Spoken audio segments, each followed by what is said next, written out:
Dans le football moderne, certains dossiers de mercato attirent l'attention non pas uniquement par les montants évoqués, mais surtout par la position du joueur. Le cas de Frenkie de Jong en est un exemple clair.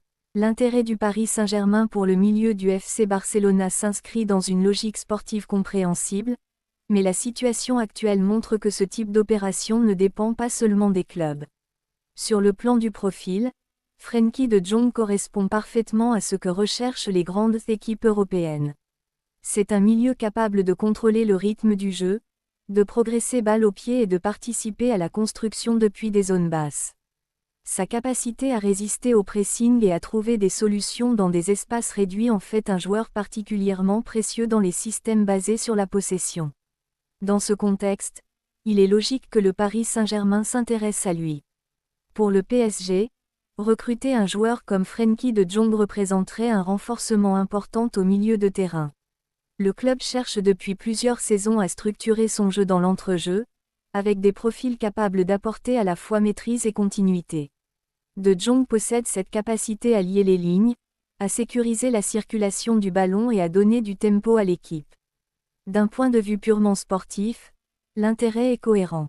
Cependant, un élément fondamental vient modifier complètement l'équation, la volonté du joueur. Frenkie de Jong a exprimé clairement son intention de rester au FC Barcelona.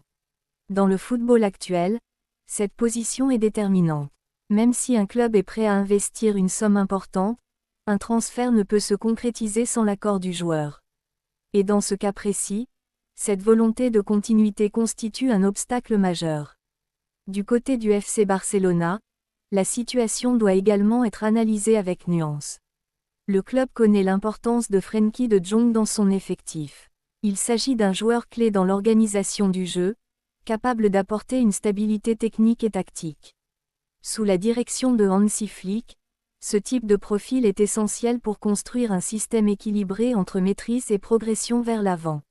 Le montant évoqué, entre 55 et 60 millions d'euros, pose aussi une question stratégique. Pour un joueur du niveau de Frenkie de Jong, en pleine maturité, cette évaluation peut être considérée comme inférieure à sa valeur réelle dans le contexte actuel du marché. C'est pourquoi le FC Barcelona pourrait demander une somme plus élevée avant même d'envisager une discussion. Mais au-delà du prix, la position du joueur reste l'élément central. Il est également important de comprendre que dans le mercato, plusieurs paramètres doivent s'aligner, l'accord entre les clubs, la volonté du joueur, et la cohérence du projet proposé. Dans ce dossier, au moins un de ces éléments manque actuellement. Cela réduit considérablement la probabilité d'un transfert à court terme. Un autre aspect à considérer est la stabilité sportive. Frenkie de Jong semble s'inscrire dans une logique de continuité avec le FC Barcelona. À un certain moment de la carrière, certains joueurs privilégient un environnement stable, où ils peuvent évoluer dans un système qu'ils maîtrisent et dans lequel ils occupent un rôle central. Cela semble être le cas ici. Ainsi, même si l'intérêt du Paris Saint-Germain est réel et cohérent, il se heurte à une réalité simple, le joueur ne souhaite pas partir. Dans le football, cette situation suffit souvent à bloquer un transfert, quelle que soit la volonté du club acheteur.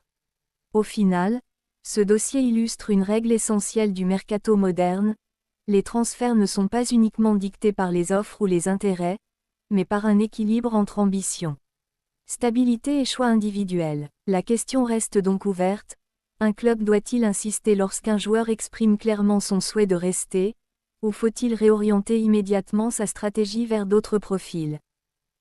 Yeah.